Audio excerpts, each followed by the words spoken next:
settled in some things in life.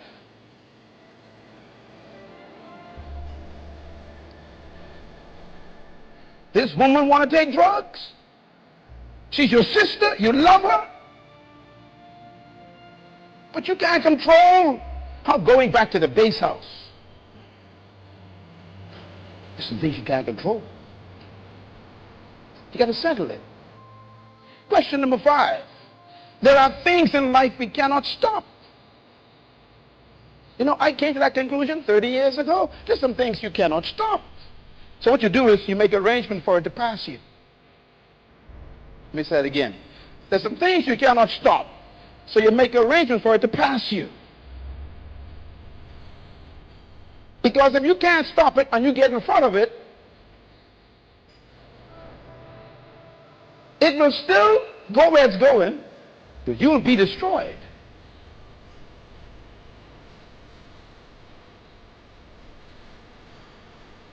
Number 6, there are things in life we are not responsible for.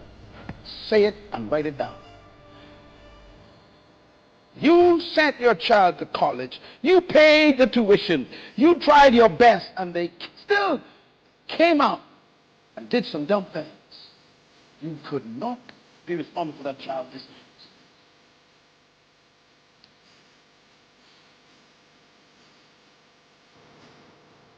Settle it.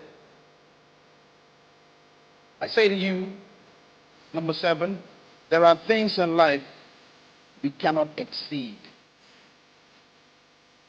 This is an important one because sometimes we think that we are all of that.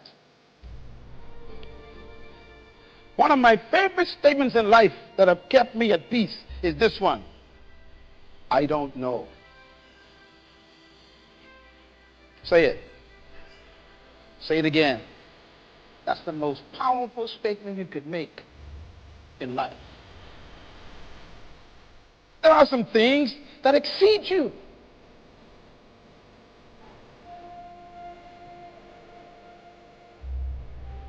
It goes beyond me. And it keeps me peaceful. So how do you face life with all these questions? Here's a thought. The key to life is a couple of things. Number 1, knowing what is your limitation. You got to know your limitation.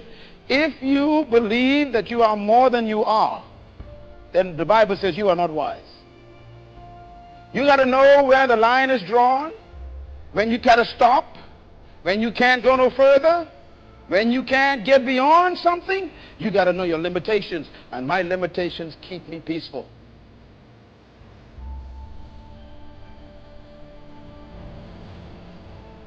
Success in life, write this down, is when you know what you are responsible for. You know some things that you are responsible for. For example, your own decisions. You cannot blame anyone for something you decided. You have to know your responsibility. But number 3 is important. You also got to know what is your responsibility and what is not your responsibility. There are some things I discovered that even God doesn't take responsibility for.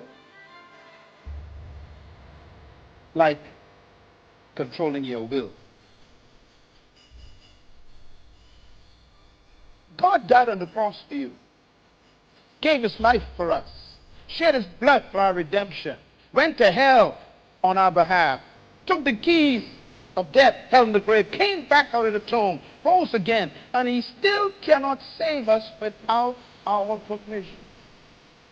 He knows his limitation. It is self-imposed. He knows what he won't cross. He will never violate your will. So we got to know what we are not responsible for. And this one, this next one is very important. You got to know what you cannot do.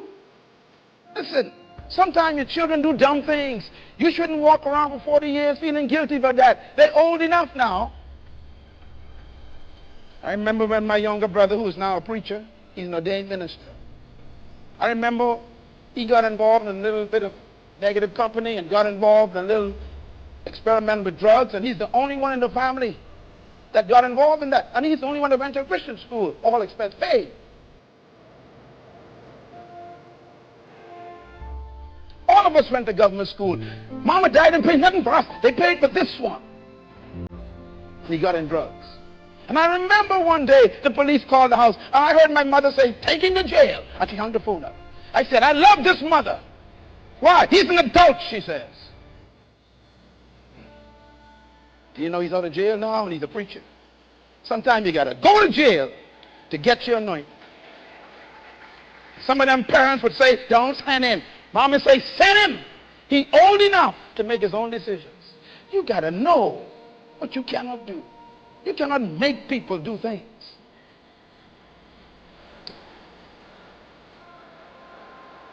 Write this down, please. This is what I have come to save my life 30 years ago. Everybody say, "Let God be God." Say it loud. Say it louder. Say God loud. Let God be God. Do you know what the greatest temptation in human life is? Attempting to be God. We have the greatest temptation to be God. Now we are gods, but we ain't God. I'll tell you what I mean by that.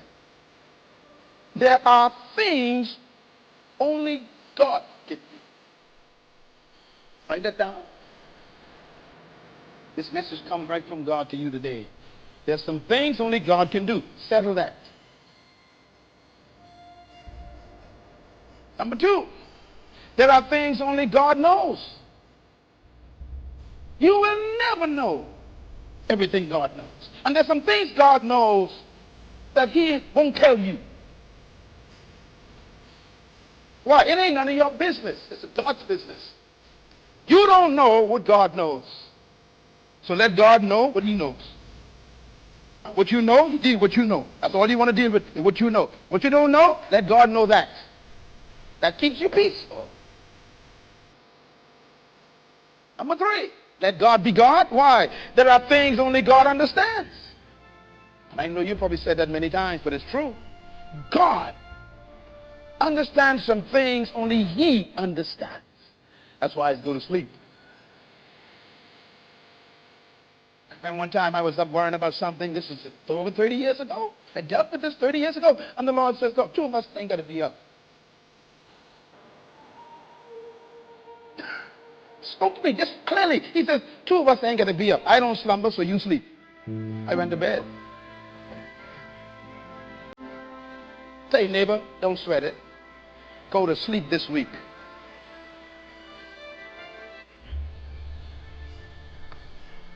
I got no problems. Number four, write this down. There are things only God can explain. Friends, if you try to explain things only God can explain, you're going to become yourself an explanation. An explanation mark. The greatest thing you could ever say when you start dealing with God is, "I don't know." This little finite brain that grew up in McCullough Corner tries to argue with God. Are you crazy? You from an island 2 miles wide, you can talk to the God who rules 500 million galaxies. How dare you? Yeah, but we love to argue with God. There's some things only God can explain. So go to bed. Some of you are putting yourself under unnecessary pressure, trying to explain things only God could explain. Relax your brain. And go eat a good sandwich.